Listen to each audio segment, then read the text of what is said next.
추수감사주일은 우리 그리스도인들에게 아주 뜻깊은 날입니다. 한 해 동안 하나님이 우리에게 베푸신 그 은혜를 기억하고 감사하는 날입니다. 찬송가 429장의 가사처럼 하나님이 내려주신 복을 세어보면 좋습니다. 그러면 하나님의 크신 복을 알게 될 것입니다. 동시에 모든 원망과 불평이 깨끗이 사라지고 말 것입니다. 하나님의 은혜가 진정으로 가슴에 와 닿게 될 것입니다. 하나님을 향한 감사가 쏟아져 나오게 될 것입니다. 한번 해보시기 바랍니다. 먼저 시편 138편의 배경을 간략히 살펴보겠습니다. 1절을 보면 시인은 신들 앞에서 주께 찬송할 것이라 선언합니다. 신들은 이스라엘의 하나님과 겨루는 경쟁적인 존재들, 즉 라이벌 신들입니다. 현재 시인은 하나님의 성전에서 멀리 떨어져 있습니다. 적대적인 종교 환경 속에서 살아가는 겁니다. 그는 영적으로 소외된 곳에서 하나님의 성전을 바라봅니다. 주님의 인자하심과 성실하심을 생각하고 감사를 드립니다. 이 시편은 크게 세 가지 감사로 구성됩니다. 화면에 나올 거예요. 첫째, 세상 신들 앞에서 하나님께 드리는 감사입니다. 둘째, 세상의 왕들 앞에서 하나님께 드리는 감사입니다. 셋째, 고난 가운데서 하나님께 드리는 감사입니다. 1절로 3절은 세상 신들 앞에서 하나님께 드리는 감사입니다. 1절에 내가 주께 감사하겠습니다. 내가 찬양하겠습니다. 자, 이런 표현인데요. 내가 주께 감사하겠습니다. 내가 찬양하겠습니다. 라는 표현을 보세요.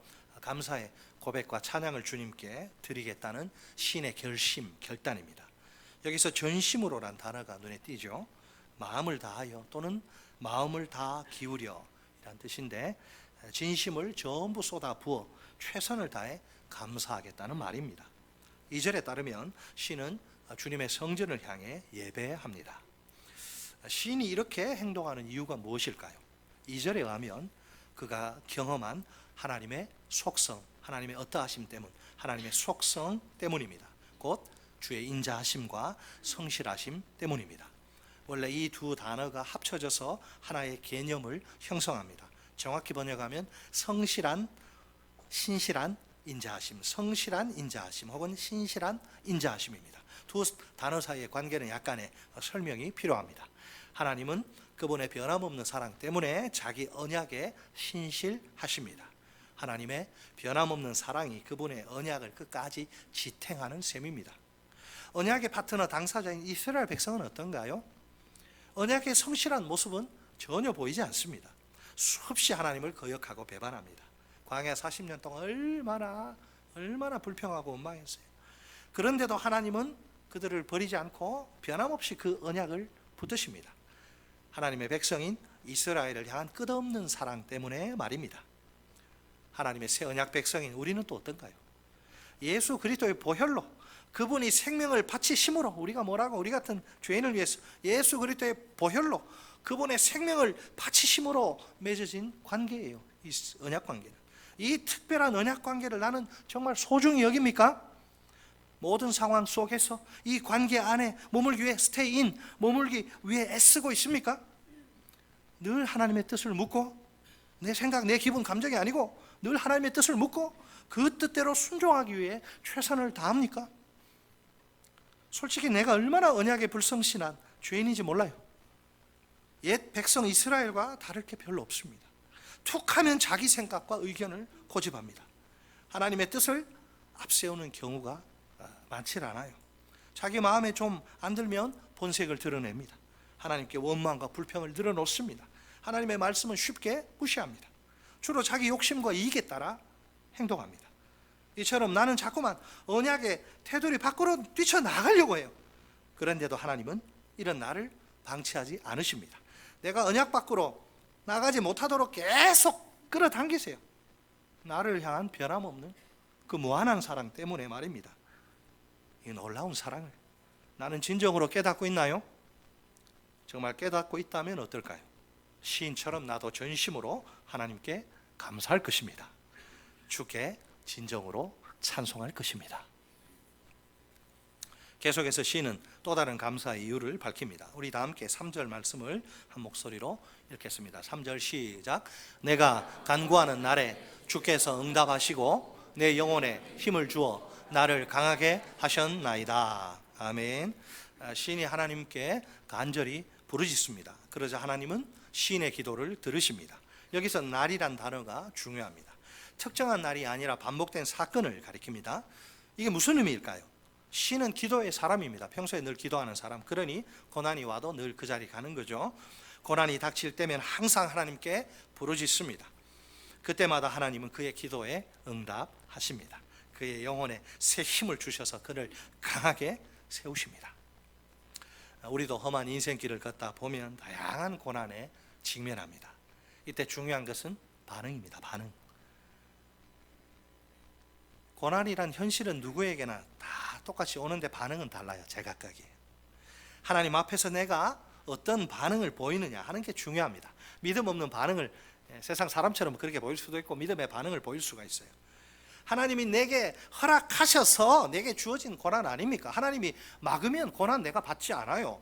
하나님이 받으라고 그냥 해서 받는 겁니다. 그렇다면 고난의 해결 역시 내 손이 아니고 내 배우자, 부모 손이 아니라 하나님의 손에 달려 있습니다. 만약 고난 앞에서 내가 주를 위해 헌신하고 충성하고 내가 직분받아 열심히 그냥 속된 말로 막 뼈를 갈아 내 혼을 갈아 넣으면서 내가 충성했는데 왜 내게 이런 고난을 주시느냐? 고난 앞에서 내가 하나님께 원망과 불평을 쏟아 놓는다면 어떨까요? 그것은요 하나님의 주권과 섭리에 대한 반항입니다. 그런 반항은 하나님이 결코 기뻐하시지 않습니다. 고난에는 하나님의 나는 모르지만 어떻게 다 이해하려고 합니까? 모르는 게 많지. 이해해야지 받아들입니까? 요즘 뭐 그런다고 하더라고요. 이해가 안 되면 옛날에 우리 어른들은 이해가 안 돼도 주 말씀이면 받는데 이해 안 되면 안 받아들인대요. 요즘 세태가.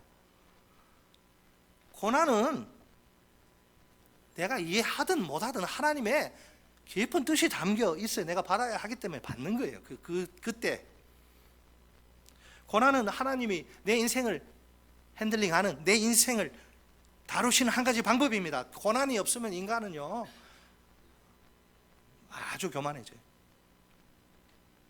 하나님은 내가 고난 앞에서 믿음으로 반응하길 기대하십니다. 그 믿음이 뭐예요? 나는 믿음으로 하나님 앞에 나아가야 합니다. 거기서 믿음으로 하나님께 간절히 부르시죠. 기도해야 합니다.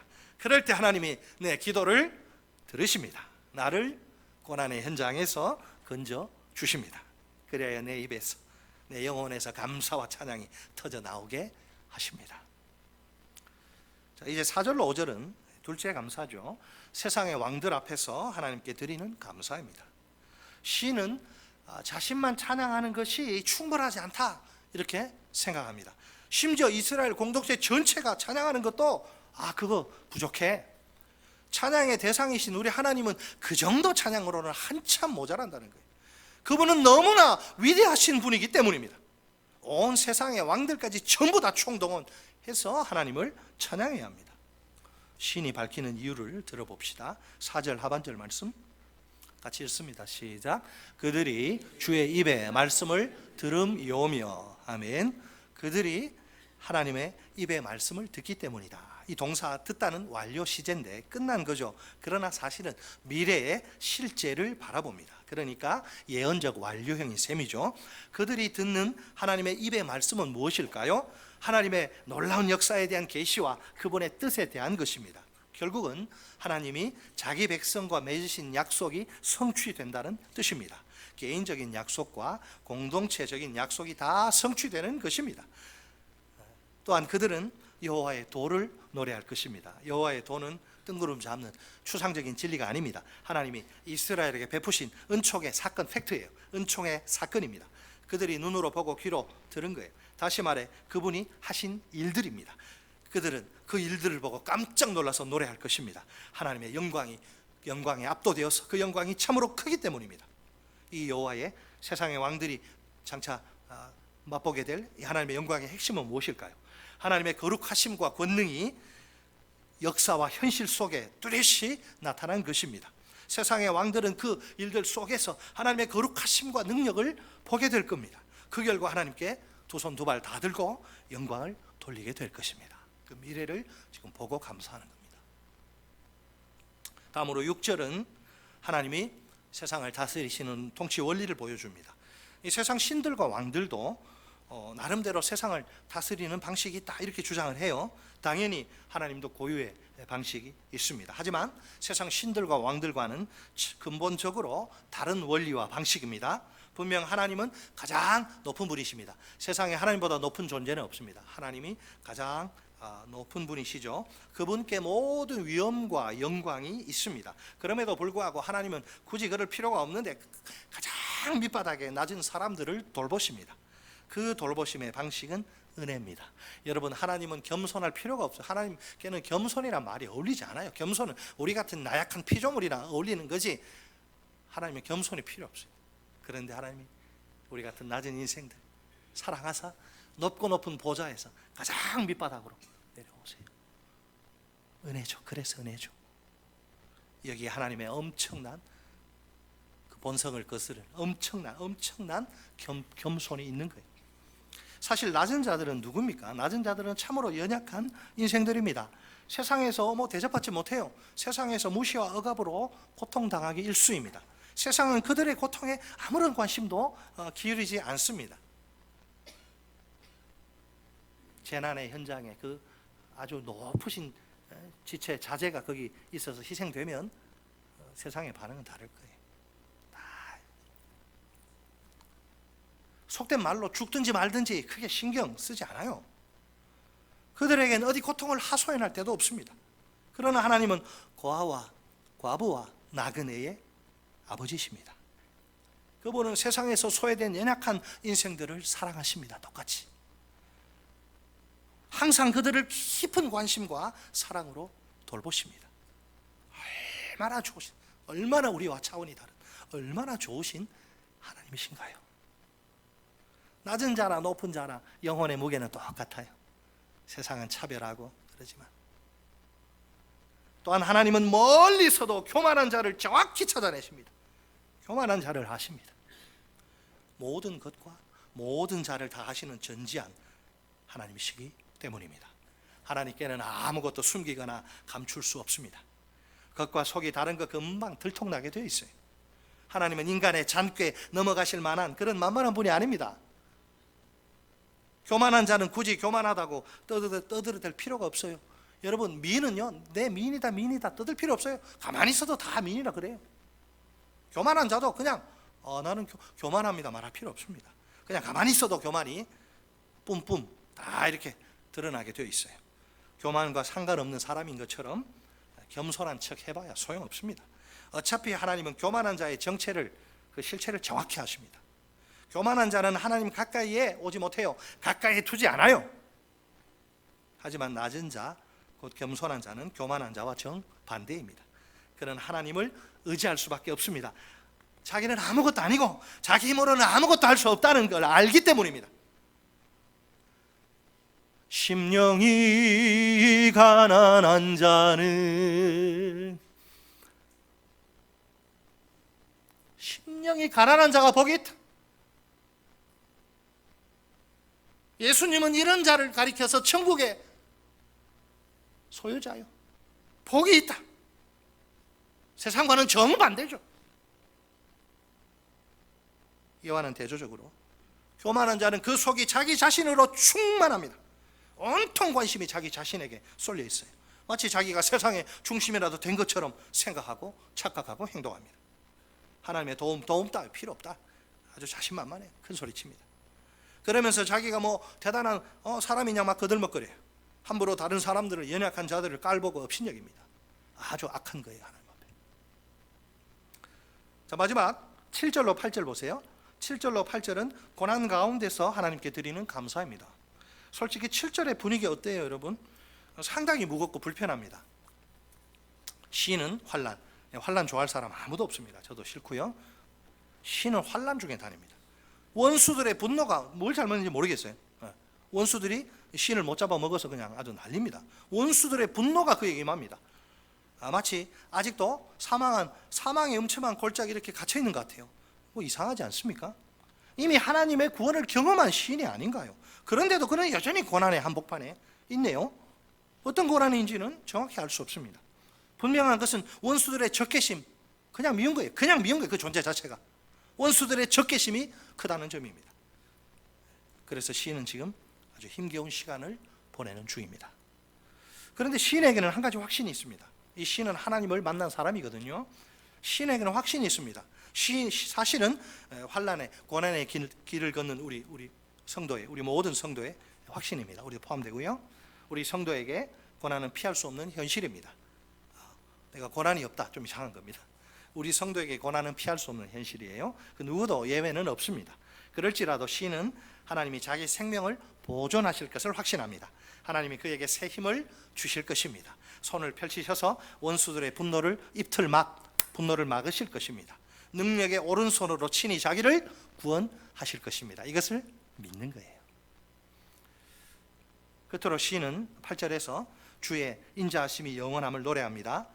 끝에 보면 좀 독특한 표현이 나오는데, 주의 손으로 지으신 것을 버리지 마옵소서. 아주 독특한 간청이 눈에 띄는데, 시인은 자신을 주님이 이렇게 빚어서 만드신 주님의 작품으로 간주합니다. 그래서 주님은 자기 작품이니까 이스라엘 백성을 절대로 버리지 않으실 것입니다. 결국에는 그들의 인생을 멋지게 완성하실 것입니다. 하나님의 새 언약 백성인 우리 역시 마찬가지입니다. 지금은 많이 연약하고 부족해도 그 영원한 인자하심, 하나님이 우리가 그분의 작품이기 때문에 이리 깎고 저리 깎고 망치로 때리고 정으로 찍고 해서 우리를 멋진 완성품으로 만드실 거예요. 얼마나 그동안 속이 썩겠습니까? 하나님의 속이 우리를 향해서 계속 참아야 되니까. 그래도 참으시죠. 속에서 진물이 나고 피눈물이 나도 그 영원한 인자하심, 이것이 우리 모두의 참된 소망입니다. 하나님이 나를 포기하지 않으면, 그죠? 그뿐 아닙니까? 그죠? 내가 나를 포기하지 않지요. 사랑하는 성도 여러분, 한 가지 질문을 드리겠습니다. 오늘 내 입술에 하나님을 향한 감사가 살아있나요? 오늘 내 심장에, 내 영혼에 하나님께 대한 찬송이 담겨 있나요? 여러분, 추수감사주일 어떤 마음으로 주님 앞에 나오셨습니까? 감사의 마음입니까? 찬송의 마음입니까? 오늘 누가 하나님께 전심으로 감사할 수 있을까요? 누가 하나님께 진정한 찬송을 드릴 수 있을까요? 정답은 살아계신 하나님을 인격적으로 만난 사람입니다. 내가 하나님을 확실히 만났다. 하나님이 어떤 분인지 정확히 알아요. 지식적으로가 아닌 전인격적으로 하나님의 성품과 그분이 하신 일을 압니다. 왜? 내가 만났기 때문에, 내가 체험했기 때문에, 내가 누려보았기 때문에. 단순히 성경 지식으로가 아니라. 먼저 하나님의 성품입니다. 시인이 어떤 성품을 말합니까? 하나님은 인자하시고 성실하신 분이십니다. 이 성품을 아는 시인이기에 전심으로 주께 감사합니다. 오늘 하나님은 내게도 인자하심과 성실하심을 베푸십니다. 지금도 그 인자하심과 성실하심으로 내 인생을 인도하십니다. 하나님은 내게서 인자하심과 성실하심을 거두시는 법이 없습니다. 그러면 우리는 죽기 때문에 끝없는 인자하심이요 무한한 성실하심입니다. 안타깝게도 광야 40년 원망 불평하던 그 나이 많은 세대는 가나안에 못 들어가잖아요. 변함없는 사랑, 끝없는 인자하심, 무한한 성실하심, 변함없는 사랑, 이 사랑 때문에 우리가 언약을 짓밟고 불순종으로, 원망으로, 불평으로 언약의 상체기를 내도 하나님은 그 언약을 끝까지 붙들고 성실히 지키십니다. 따라서 나는 성경의 모든 약속이 틀림없이 성취될 것을 확신합니다. 이 확신으로 말미암아 나도 하나님께 전심으로 감사할 수 있습니다. 다음은 하나님이 하신 일이죠. 하나님이 하신 일, 구원입니다. 시인의 경우는 환난으로부터의 구원, 원수로부터의 구원입니다. 하나님이 환난 가운데 빠진 시인을 구원하십니다. 원수들의 적개심에 시달리는 시인을 능력의 팔로 구원하십니다. 무엇보다 시인은 기도를 통해 하나님의 구원을 체험합니다. 그러자 그의 영혼 깊은 곳에서부터 찬송이 샘솟듯 콸콸콸 솟아납니다. 여러분, 새벽 기도가 왜 중요한지 아시겠죠? 기도가 얼마나 중요한지. 당연히 시인만 그런 것이 아닙니다. 우리도 험한 인생 살다 보면 환난의 한복판을 통과할 때가 있습니다. 마치 사망의 음침한 골짜기를 걷는 것처럼 고통스럽습니다. 나를 도와줄 사람 이 세상에 아무도 없습니다. 그때 내가 보일 수 있는 최선의 반응은 기도예요. 기도. 시인처럼 믿음으로 하나님 앞에 나아가야 합니다. 하나님께 간절히 부르시죠. 기도해야 합니다. 그러면 하나님은 내 깊은 고통의 한숨 소리를 들으십니다. 내 쓰라린 아픔의 눈물을 보십니다. 나를 그 환난의 그 구덩이에서 건져 주십니다. 그 능력에 오른손으로 나를 구원하십니다. 하나님이 나를 위해 이 모든 일을 하시는 것이지요. 자연히 그러면 그 구원을 체험한 사람은 하나님을 향한 기쁨과 감격의 찬양이 터져 나올 수밖에 없습니다. 사랑하는 성도 여러분, 또 묻겠습니다. 정말 살아계신 하나님을 인격적으로 만나셨나요? 진정으로 그 체험을 통해서 하나님이 어떤 분이신지 아시나요? 참으로 하나님의 성품과 그분이 하신 일을 아시나요? 하나님의 성품과 그분이 하신 일을 알면 우리의 원망과 불평이 많이 사라질 거예요. 모르기 때문에, 애들이 몰라서 그렇게 그러잖아요. 교회에서 여러 가지 활동하느라 바쁜 게 중요한 게 아닙니다. 살아계신 하나님을 인격적으로 만나는 게 가장 중요합니다. 그래야 하나님이 어떤 분인지, 무엇을 기뻐하시고 무엇을 싫어하는지, 하나님이 어떤 분인지 정확히 알 수 있어요. 모르니까 하나님이 싫어하는 일을 하는 거예요. 하나님이 어떤 분인지 알아야지. 뭘 좋아하시고 뭘 싫어하시는지, 하나님이 어떤 분인지 알아야지. 하나님의 성품과 그분이 하신 일을 제대로 알 수 있습니다. 하나님을 꼭 만나시기 바랍니다. 하나님 앞에서 교만은 절대 금물이에요. 교만은 우상 숭배와 함께, 이거는 교만은 소망이 없어요. 하나님이 제일 싫어하시는 죄입니다. 모르니까 교만한 거지. 자기가 뭐 된 건 줄 알고. 겸손한 자는 곁에 가까이, 교만한 자는 저 멀리. 하나님의 방식이라. 따라서 하십니다. 겸손한 자는 곁에 가까이, 교만한 자는 저 멀리. 여러분, 하나님 곁에 가까이 있는 게 좋아요? 저 멀리 가 있는 게 좋아요? 제가 두말하면 잔소리죠. 항상 하나님 앞에 낮은 자로, 겸손한 자로 섭시다. I'm nothing. I'm nothing. I'm nothing. 나는 아무것도 아닙니다. 내가 할 수 있는 것은 아무것도 없습니다. 내게 절대적으로 절실히 필요한 것은 돈이 아니라 하나님의 은혜라. 하나님의 은혜라. 이 은혜가 부어지지 않으면 나는 숨조차 쉴 수 없는 연약한 인생입니다. 숨이 뭐예요? 코에서 호흡을 거덕거덕 하는 거예요. 하나님은 언제나 인자하시고 성실하신 분입니다. 오늘도 끝없는 인자하심으로, 무한한 성실하심으로 내 인생을 책임지십니다. 요람에서 무덤까지 변함없는 사랑으로 나를 붙드시고 인도하십니다. 이 사랑의 하나님을 내가 인격적으로 만나야 합니다.